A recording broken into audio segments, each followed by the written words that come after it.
Oh boy, I am excited to show you this. I've been testing this for a long time, using it for a long time, I guess you could say also. But yes, the reason why you're here, we have the all-new SUUNTO Vertical watch.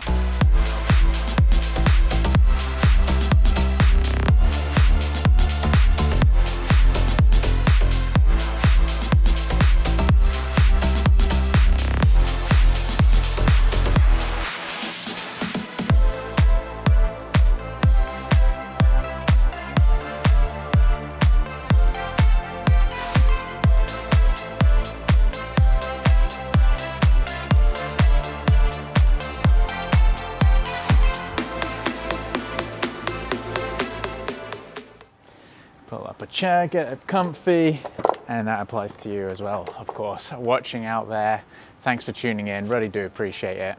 This channel is all things running, and I work here at SUUNTO. We are actually in the factory where this this whole box of watches have been put together today. You're here because you want to find out a little bit more information, as I said, about the SUUNTO Vertical, and that's what I'm going to do, is to delve a little bit deeper and show and tell a little bit more in real life examples, and to be able to, as somebody who's been using it for the past, quite a long time. Obviously, I work here at SUUNTO and I don't want to lose my job, but obviously at the same time, this is my own personal YouTube channel and I'm very open and honest about things. So you can drop questions down in the comment section down below.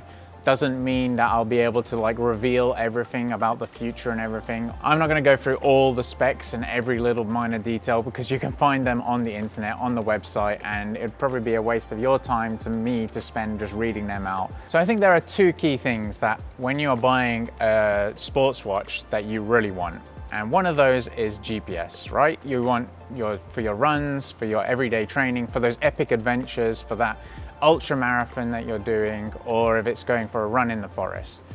And coming with that, you want it to be accurate, right? And that is where the SUUNTO Vertical, I think, shines above all other, that's a bold statement, all other GPS watches that I have tested from SUUNTO and also from outside of SUUNTO. My role at SUUNTO is to test and test. I'm like the guinea pig that runs around, does all those things. Talking of which, let's head out. So here we are outside now, umbrella and watches and myself all ready to go for a walk. And at SUUNTO we have this GNSS or GPS testing loop that we run as a group all together every Thursday, and obviously a lot more than that also. So what we're doing is we've measured this with a Jones wheel, putting it to ultimate test. We've got 6 devices here and we're going to see how close all of those are together.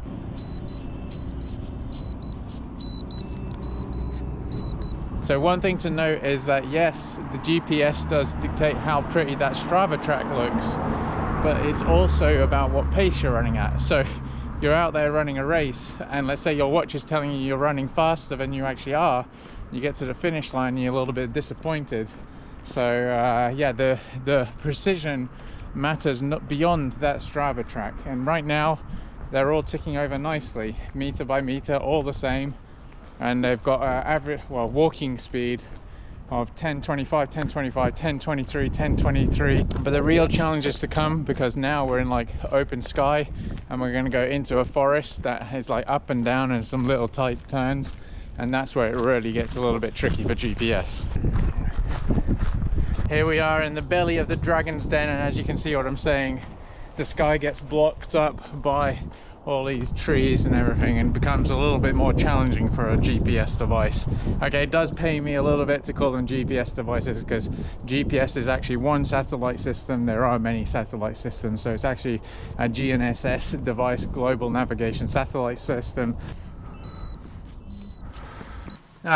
Pretty good job that it didn't rain out there, because if I would have wanted to open the umbrella it would have been a bit awkward. Got 1.40 kilometers, 1.39, 1.39, 1.39, 1.39, 1.39.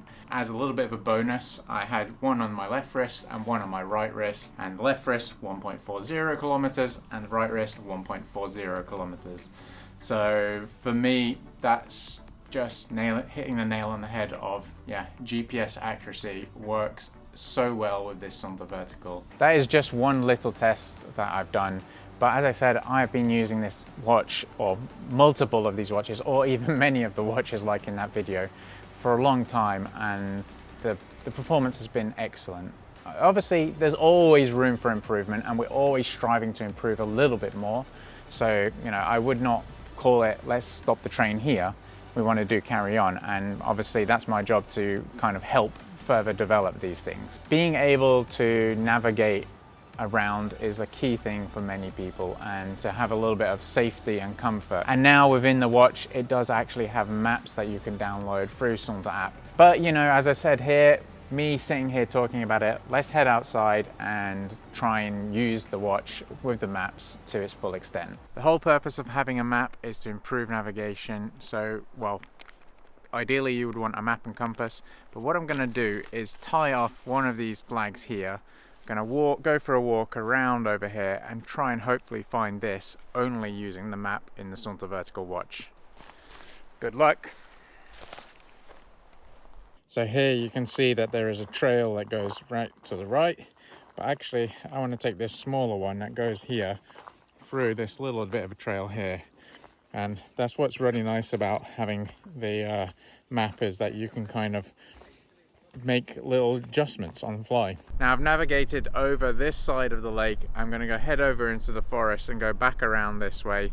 Been going around those little paths and stuff, so I decided to go off of the trail and use just like the map and the features, the contour lines and everything, and go head over to another trail rather than just following trails, because that's pretty easy. The map has 3 different layers, so you can have like the outdoor version, which is obviously for the outdoors, high contrast, which is actually really good if you're like in an urban environment, or you just want to focus on what you're meant to be doing and not see any distraction of what's going on around there. And there's also a dark layer as well. A map, I tend to think, is like a piece of art, really, in a way. You know, there's many different things that you can add into it or remove from it. And I personally, after using like orienteering maps, which are very high detailed, but then if you add a lot of detail into a map on a watch, it gets a lot more confusing and everything. Another plus side of the navigation features is not just the map layer itself, but the kind of compass and the direction. I find it really steady, really reactive, doesn't lag so much, and that makes it really critical when you're going through like this right now on an off trail. It makes it a lot easier to navigate. Now the maps are a separate component, but add it with that really accurate GPS, like even in environments where we are like here faced with really struggling thing, a solid rock wall, it performs really well. And even, as I said, like that compass navigation of the bearing of it, knowing if you're facing which way, I'm quite surprised at how well it does actually work in these real world environments. Beyond all the little specifications and the details of, you know, how the UI is and everything like that in the map on the watch, I think just the screen quality and looking at the map and the contrast between them, it's really easy to be able to take a quick glance and really understand. Obviously the screen size is a little bit bigger, and as a result that helps in that kind of readability case. So yes, those 2 key components of recording and using have been really key, but then you want it to last, right? And this is where, can I say it, triple excels? Now with the battery, it's pretty amazing. Like, you can get to 60 hours with like the stock settings and everything without changing anything, using the best, most accurate details. Out on my Saturday morning run, 10 AM, started the watch and 100% battery, and let's see how long it lasts. I'm not going to stop it, I'm not going to pause it, I'm going to leave it running through the nights and everything. I've got plenty of walks and runs planned. So let's see, final part of the video, battery test.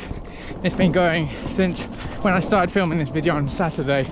Now we're on Monday evening doing some orienteering, and as you can see, I just found control.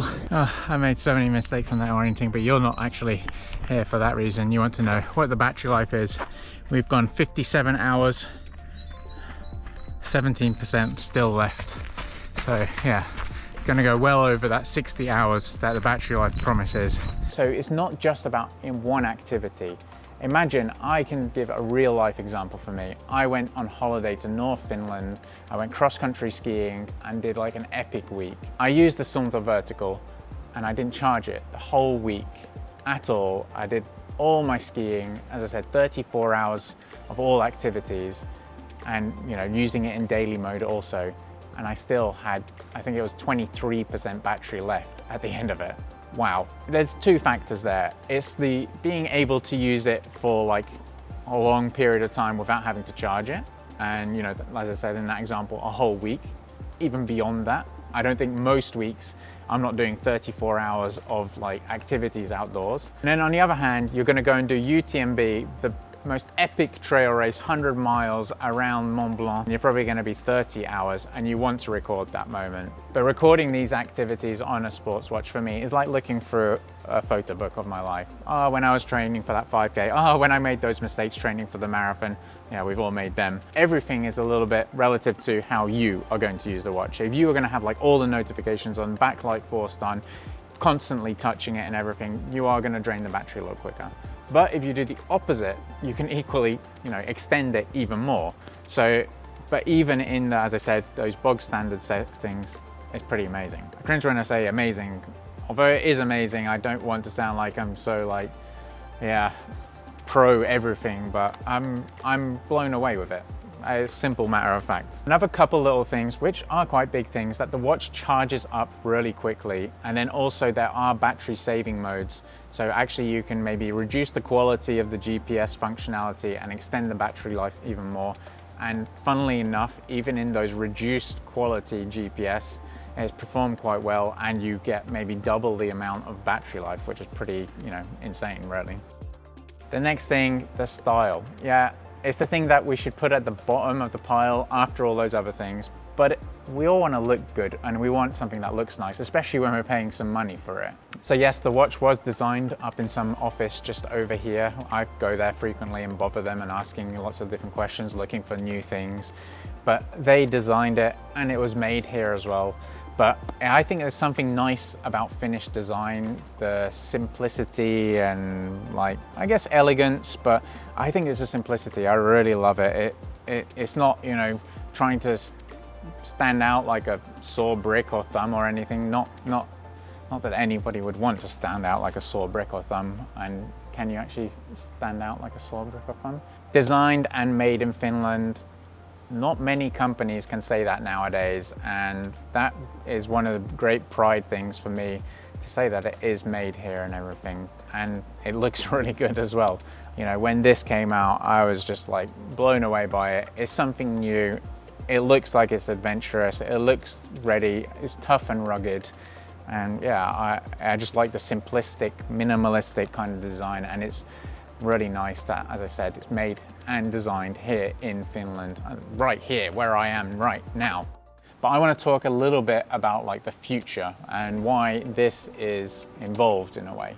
I think Suunto has been quite good in bringing software updates to all its older watches, and it's the sustainability factor, isn't it? You buy a watch and you want it to last, and it's not only about lasting, how long does it physically last, but how long is it supported out there. Obviously you can support devices, but technology grows rapidly. You release something, it's already out of date. So to be able to add the latest features and technology in some of these older products, it's the same with your laptop, it's the same with your car.